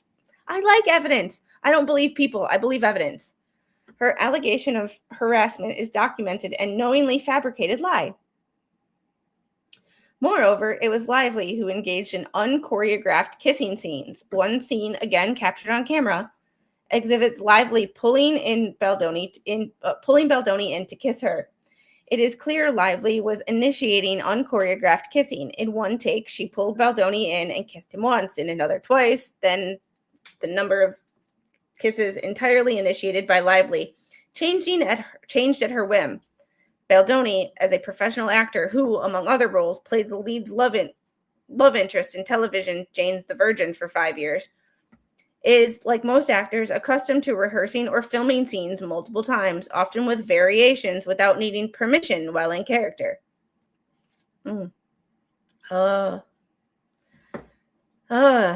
B-roll, biatch. Yep, right there. While Lively now takes issue with many innocuous improvisations Baldoni as Ryle may have allegedly initiated while in character, Baldoni treated their relationship on camera as professional, each playing their part, each doing their job. If no one was supposed to improvise, Baldoni would have no way of knowing based on Lively's own actions. Lively demonstrated again and again that this was a normal and acceptable part of filming romantic scenes. I did not. I've been doing some research and like saving like links to articles and such, but I've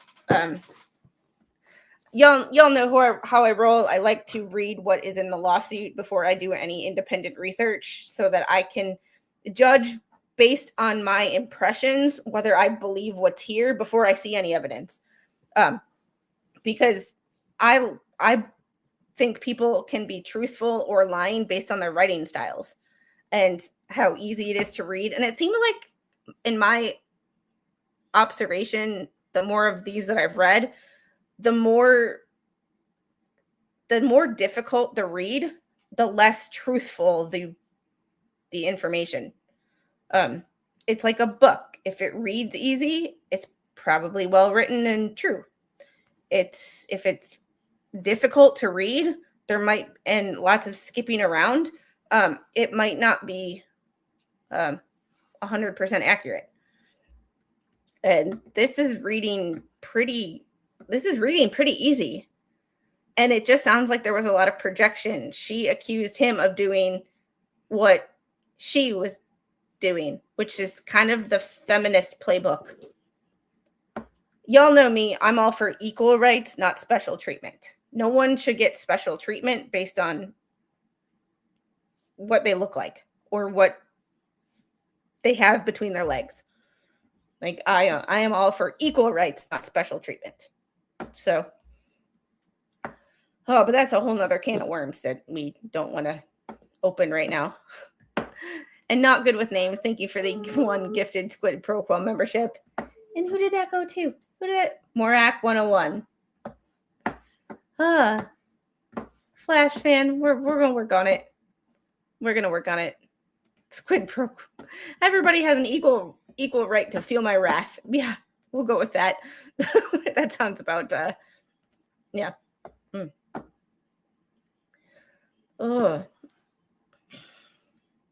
Lively also complains that there was inappropriate improvised kissing during the first period of filming before the strike break.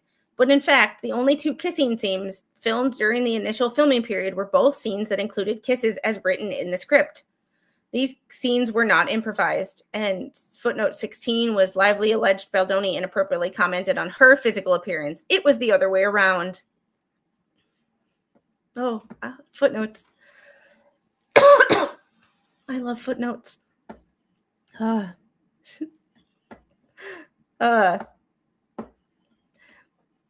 Yeah, I think he does because he's gotten them on other channels.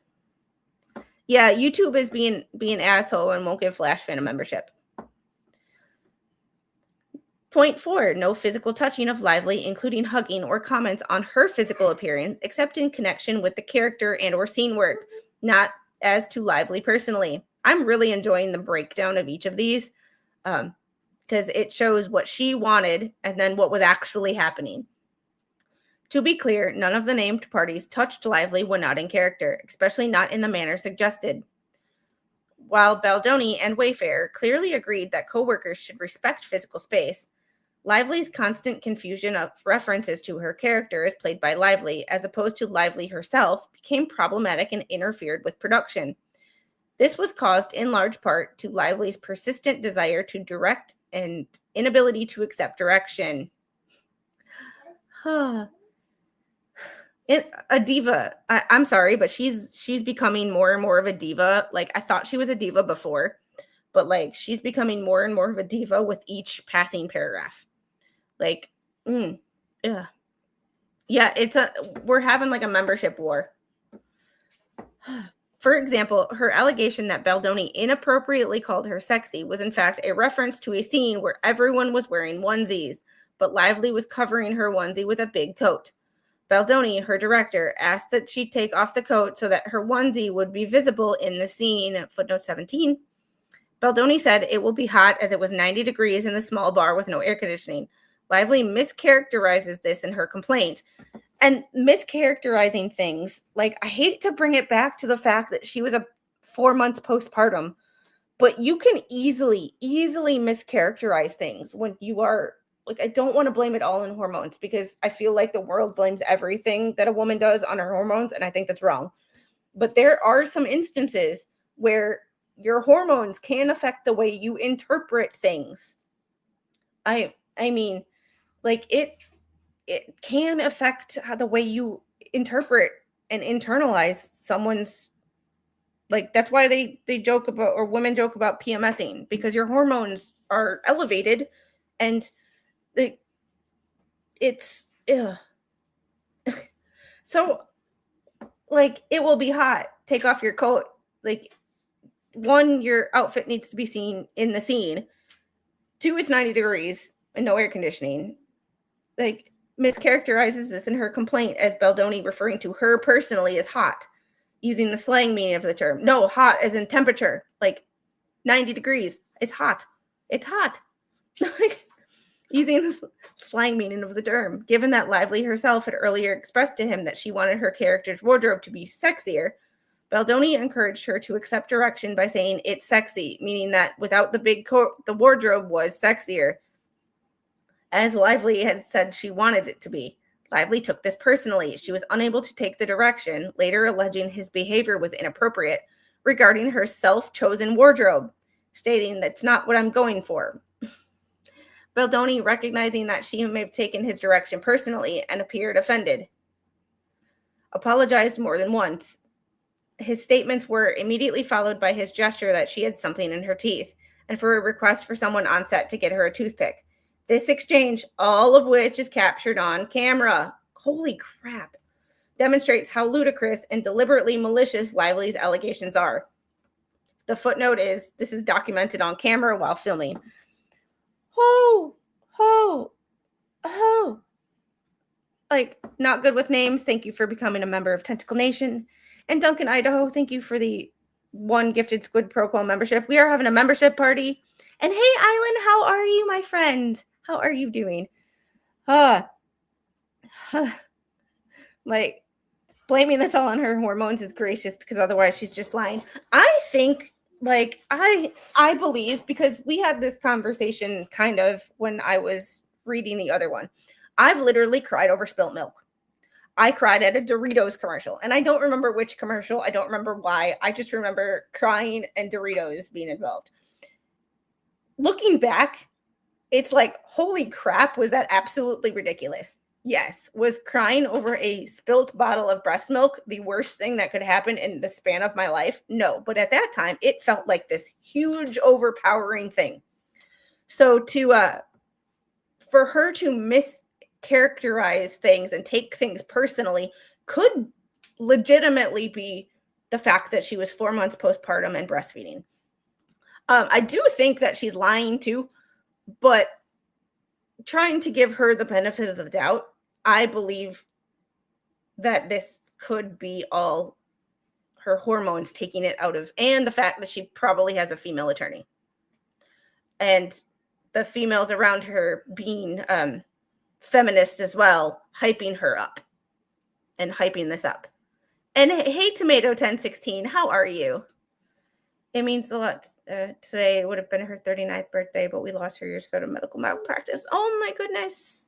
Oh my goodness. Oh, medical stuff is the worst. Like, yeah, medical stuff is the worst. And yeah, like, and Carmen, you are a rock star any day, but like, you're an absolute, like this membership or fight that we're having here.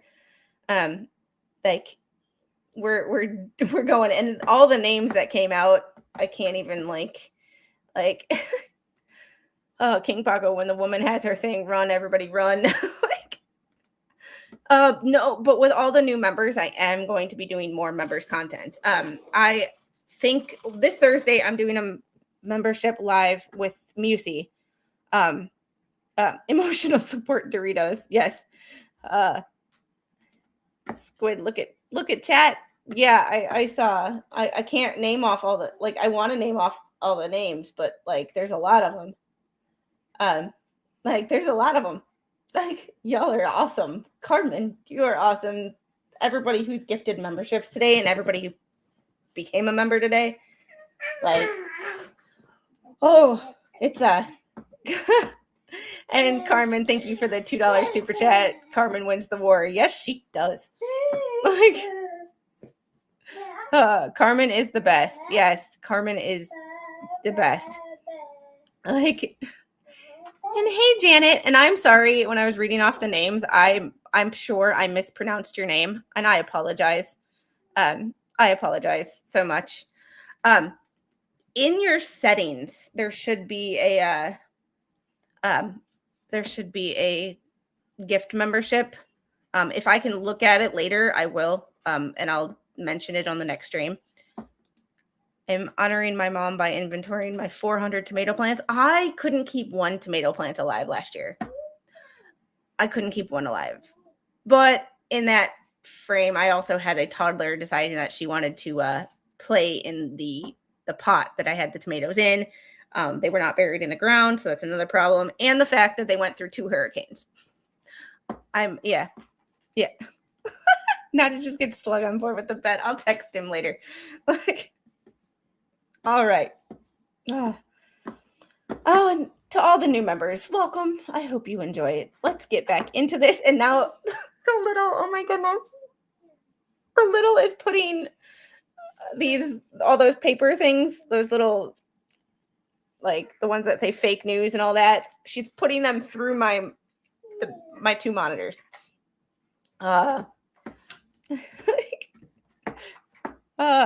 Girl. Hey, if that's keeping her occupied, that better than hitting me with my phone. While on the one hand, Lively accuses Baldoni of making comments about her appearance, on the other, she made derogatory comments about Baldoni's appearance, telling him he should undergo a rhinoplasty. Something Baldoni has publicly expressed insecurities about and has discussed on an episode of his podcast, Man Enough, exploring the topic of body dysmorphia. Like I said, don't like all his stuff, but like someone doesn't publicly say that they're insecure about something and then you tell them they need a nose job. That's just cringy, but she's a woman, so she can get away with it. Lively's comment about Baldoni's nose is also captured on camera. Baldoni, rather than write down a list of grievances against Lively, brushed it off and moved on with the scene.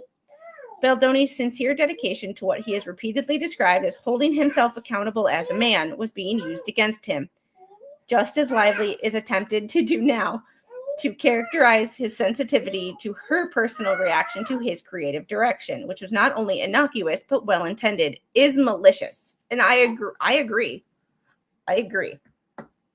Yeah. I agree. Like, you can't blame someone for doing something that you were doing. Kind of use the fact that I call him a feminist simp, but it is what it is. Like, sorry, like when you talk about toxic masculinity, like you can talk about how to be better as a man without being a feminist simp. And I believe that some people just need to be better in a lot of aspects of life. But that doesn't mean that, like, there's just so many things wrong with this. I mean, like, I like that he's breaking down her grievances and saying what actually happened. I think this writing style is amazing because it's like bullet points. It's like, this is what she said. This is what happened. This is what she said. This is what happened. And it's just keeping it all on the facts. Yes, it's long, but it could be worse. Then to share this knowingly false characterization with the New York Times for publication months before filing any formal complaint, then waiting nearly 2 weeks to file the complaint with this court, thus depriving him the opportunity to engage in discovery before the damage is done, is inexcusable. This tells me that she did not want to file a formal complaint. She did not want to file a lawsuit. She was hoping to win, like some other people, win the court of public opinion instead of the actual facts. That is my view of what is happening here, because it tends to happen a lot, as we've seen in other things. People try to win the PR campaign, which is kind of not the point. It's just... Despite the flawed factual premise underlying Lively's demands, in the face of Lively's refusal to return to work, Wayfair agreed to this condition. Point 5, and I think this is going to be our last one before I get going, because I got stuff to do based on the fact that we woke up late, or woke up early. Point 5, no discussion of personal experience with smexy time or nudity, including as it relates to conduct with spouses or others. When Baldoni was faced with this demand, he was utterly confused. By this time, Lively and Baldoni were developing their intimate scenes together. They had developed a friendly relationship and were communicating often over text message. Lively felt comfortable expressing herself and appeared to do so freely. She took photos of Baldoni holding and comforting her newborn in her home. Baldoni filmed her uncontrollably laughing with him as they rehearsed late into the evening, often delirious with exhaustion. That's an interesting way of writing that. Nothing about their interactions suggested Lively was uncomfortable around Baldoni. Though confused by this demand and denied the opportunity to revise the return to production demands to make them factually accurate and less misleading, Wayfair had no choice but to sign the document and did so, knowingly. No such instances had occurred. Later, Lively references in her complaint instances that were shockingly mischaracterized and in no way appropriate or unprofessional. Ooh, this is just, yeah. The Google machine learned me how to do it. All right. Yeah, I'm confused by all of this. Like, why? I don't understand. Like, okay, and this is my thing with life. I don't understand why people go out of their way to make other people's lives difficult. The only time I will do that is if I feel attacked, so to speak. Like, I don't know, someone talking about my child. Speaking of which, co-host is back. That is the only time that I will do that. Like I said at the beginning, the only reason I talk about a different case is because I know that it will annoy a certain bubble-brained lawyer, which is the highlight of my day. Like, to know that I am making him angry is hilarious. So, but other than that, like, you stay in your lane. Like, you don't, it's not that you don't rock the boat. It's not that you don't rock the boat. You just don't, be stupid about it. Like, it's you don't be weird. This is just too far. Fine. There you go. Ugh.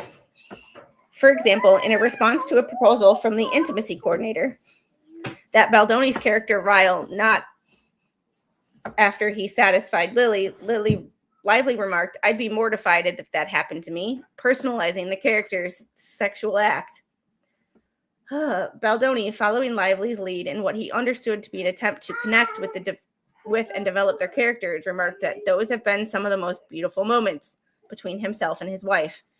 Then they moved on. In another instance, as Lively and Baldoni were developing their scenes, Lively said, "I don't want to look like corn," and then offered up that she had never seen corn in her life, a very personal fact. Yeah, you don't, there's just certain lines you don't cross, and that would, talking about corn and your preferences and things, just, are just not appropriate. Ugh.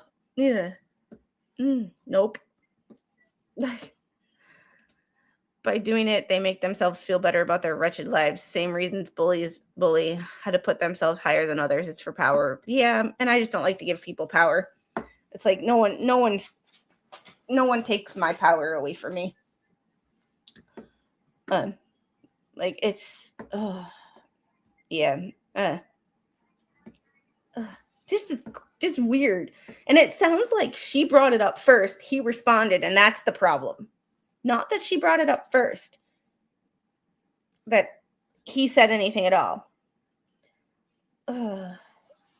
Baldoni complimented her and said, "That's wonderful," because unfortunately he was first exposed to it when he was 10 years old and struggled with an addiction for a period of his life. He writes openly about this in both his books, Boys Will Be Human, written for young boys, and Man Enough, written for men, addressing corn as a societal problem. Anyone who knows or has done any research on Baldoni would have knowledge of this, and it can no way be characterized as inappropriate, especially after opening the door to the discussion by disclosing something highly personal.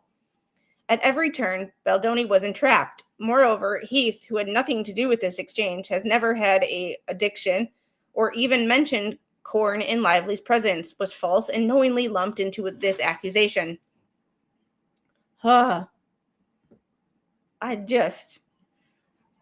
Lively continued with an outrageous and knowingly false suggestion that she was shown corn or naked images of Heath's wife on set. This allegation knowingly and maliciously misrepresents an instance when, in connection with the birthing scene, Heath, at the doctor's request, attempted to show Lively a video that demonstrated the director's vision for the scene. This video, which ultimately was not shown to Lively, even though she stated she'd like to see it later, and as she was eating, is by all accounts beautiful. Since Lively wanted to see it later, what she saw was the first image at the start of the video shows Heath's wife himself and their baby after his wife gave birth at home, a natural or home birth. Okay, see, it was after. Okay, now I'm not so uncomfortable with that, because the way she made it sound was like he was showing her a video of like down there. And no, it was all three of them after the baby was born, which is perfectly fine. Like I have one photo of my C-section that you can't see anything, but you can see my stomach open. Like, so I have one picture of like that where the little one is like screaming, but because she came out with a full set of lungs and ready to let everybody know who was in charge. But I don't go around showing that to people because it's just not, it's a personal thing. But like, this was after, so she didn't see anything inappropriate. It wasn't a video of her pushing or, all of that stuff down there. Ugh. To characterize this image that captures such a beautiful moment with their newborn baby, shared with the consent of his wife for purposes of the film, as a naked photo or worse, corn, is deplorable. Nonetheless, Lively did not object and asked to see the video after she ate, having managed to convince the director to write and shoot the scene according to her specifications. These brief exchanges were distorted beyond recognition in the 17-point list of return to production demands that Lively served on Wayfair. Still, without conceding, sorry, reading is hard, that anything remotely inappropriate had happened, Wayfair agreed to this condition so that they could resume production. Hey, Kano666, how are you? Oh, I'm so happy about all these new members. Y'all are awesome. Like, I'm about to take YouTube's non-membership gifting booty away from them. Knock, knock, YouTube. They all just seem like calculated conversational strategies to invite Baldoni to say something, and like 4 out of 5 likely conversational responses would be seen as inappropriate. Yes, and I'm sorry. Like, I keep repeating it. I'm not a feminist. I'm for equal rights, but not special rights. When you say something to someone that might be inappropriate and they say something that might be inappropriate back, you started it. Like, you get what you get. It's like walking up to someone in a bar and hitting them and expecting not for them to not hit you back. Like, you started it. Like, it's so it like it's so bizarre to me that like the way things are misconstrued, and the fact that it's Hollywood and it's all women first, women, like, you know, like, and I understand there have been some issues like Weinstein and all that, but to take something out of context and not say what happened before or what happened after, like, you take things out of context, and when people take things out of context, it always goes wrong. And then when the person comes back and shows the context, you look even more like an idiot because you took something out of context. And this is where, like, yeah, I'm so sensitive. I know. I'm so sensitive. I'm the biggest feminist in the world. Like, but this happens to guys all the time. I feel like this happens, like, going back to when I was in my early 20s in the bar. Like, this happens all the time. Like, women come onto a man says something, and all of a sudden the man is the bad guy. It's like, no, that's not exactly how this works. Like, it's, yeah. All right. On that note, guys, we are on point 6. We will pick this up tomorrow morning. I have so much stuff to do today because our morning went so horribly wrong, and I have to pick up all the mess that the little decided to throw things around, including getting a hold of a bag of jelly beans and taking off the clip that was holding them shut and making them. I have jelly beans all over my floor, so it's like kind of like a picture of an ugly baby. Please keep those to yourself. Oh my god. And babies always come out looking like aliens. I'm sorry. It's just what they do. Like y'all have a good day. If anything goes off in the other case, I will let you guys know. I am monitoring all of those.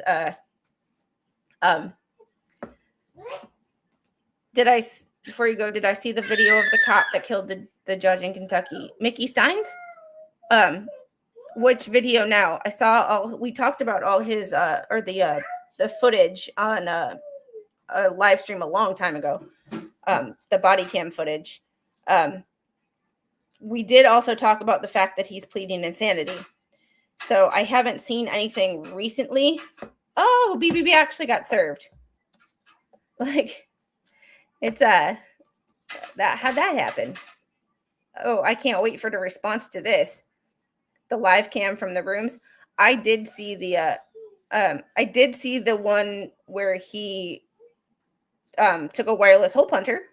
I'm not aware that there are others, but something did come up on my YouTube homepage this morning that was from like Court TV or Law and Crime, something with Mickey Stein's picture in it. I just haven't had the time to look at it yet, so I don't know exactly what is new. Jay's posted it in a short. Well, good for him. Like, it's like, I don't agree with Jeremy on everything, and I don't agree, but you know, it is what it is. Oh, and the interview with the hooker. No, but we do have the lawsuit. The lawsuit going back a few years. That might have been part of the basis for this whole thing. We did start reading it. I didn't read the whole thing because it wasn't as juicy as I thought it was going to be. But yeah, we did read some of the lawsuit. It was one of those things where that's why I make it a point when I start something to finish it, because there are cases where I started talking about it and then I just never talked about it again because things got sidetracked. So now I'm like focused on when I start a document, we are finishing it. Like, no matter what else happens in the case or what else comes up, I am reading the entire document. So this was juicy. I will have to look at it, and we might do a weekend update. It might be on the weekend update. So on that note, let's see who is live. Let's see who is live streaming. And thank you for all the gifted memberships and the membership war that we had today. I appreciate every single one of you. Let's live. YouTube doesn't make this easy to go from the customization or the control room to redirects. You have to like go out. What time is that? Oh, that's not for another day. I was like, J Hip has a video tomorrow. Will this Volp stream of unhinged X post ever end? But that's tomorrow. So we will see if anybody is live right now. Mo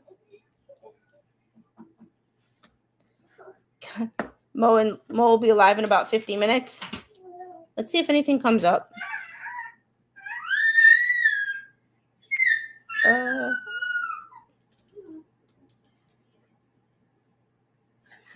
Oh, nothing comes up. Oh, I can't redirect to her because it's not showing up. I love when that happens. However, let's see. I think. Oh, wait. Nooner with Mo. Got it. I'm going to redirect you guys to Mo. She doesn't stream for another about 48 minutes, but give her some love. Hit that like button. And yeah, have a great day or night or whatever anyone else, whatever time of day it is by you. And see y'all on the next one, either tonight or tomorrow. Oh, and Flash Fan, thank you for becoming a YouTube member. Yay, Flash Fan. Woohoo. Love it. Oh, from what I've been hearing, BBB has been trying to find a Florida attorney to represent him, but no luck. Local attorneys want no part of it or the drama. I wonder why. He's going to have to represent himself. But y'all have a great day, and I will see you guys. She's messing with the curtains on the next one. Tell Mo I said hi. Make sure you hit that like button if you're not going to stick around for her stream. Bye, guys.